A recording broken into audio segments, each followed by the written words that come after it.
శివపురాణంలోని విద్యేశ్వర సంహిత మొదటి అధ్యాయం మునుల సందేహం యొక్క సారాంశం. శివపురాణం మొదటి అధ్యాయం సారాంశం. ప్రయాగక్షేత్రంలో సత్రయాగం. పరమ పవిత్రమైన ప్రయాగక్షేత్రంలో గంగా యమునా నదుల సంగమ తీరాన సౌనకాది మునులు ఒక గొప్ప యజ్ఞాన్ని నిర్వహిస్తారు. ఆ సమయంలో వ్యాసమహర్షి శిష్యుడైన సూతమహర్షి అక్కడికి విచ్చేస్తారు.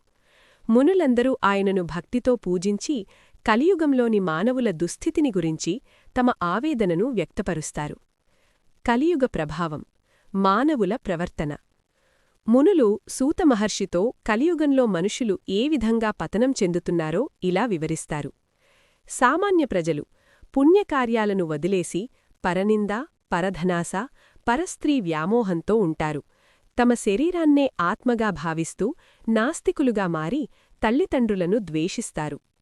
బ్రాహ్మణులు వేదాలను విక్రయిస్తూ కేవలం ధనార్జనే ధ్యేయంగా బ్రతుకుతారు. తమ స్వధర్మాన్ని వదిలేసి ఇతరులను వంచించే పనుల్లో నిమగ్నమవుతారు. క్షత్రియులు ప్రజలను రక్షించే బాధ్యతను వదిలేసి భోగవిలాసాలకు బానిసలై అధర్మ మార్గాల్లో పయనిస్తారు.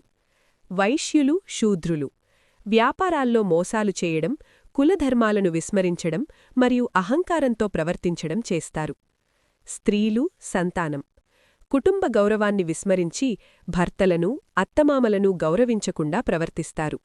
పుత్రులు పితృభక్తి లేకుండా చెడు వ్యసనాలకు లోనవుతారు. మునుల విన్నపం. ఇలాంటి ఘోరమైన కలియుగంలో తమ ధర్మాన్ని కోల్పోయి పాపాల్లో మునిగితేలే మానవులకు ముక్తి లభించే సులభమైన మార్గమేమిటో తెలపమని మునులు సూతమహర్షిని ప్రార్థిస్తారు. ఇతరులకు మేలు చేయడమే పరమధర్మమని భావించిన మునుల కోరిక మేరకు సూతమహర్షి పరమశివుణ్ణి స్మరించుకుంటూ శివపురాణ వైభవాన్ని వివరించడానికి సిద్ధమవుతారు.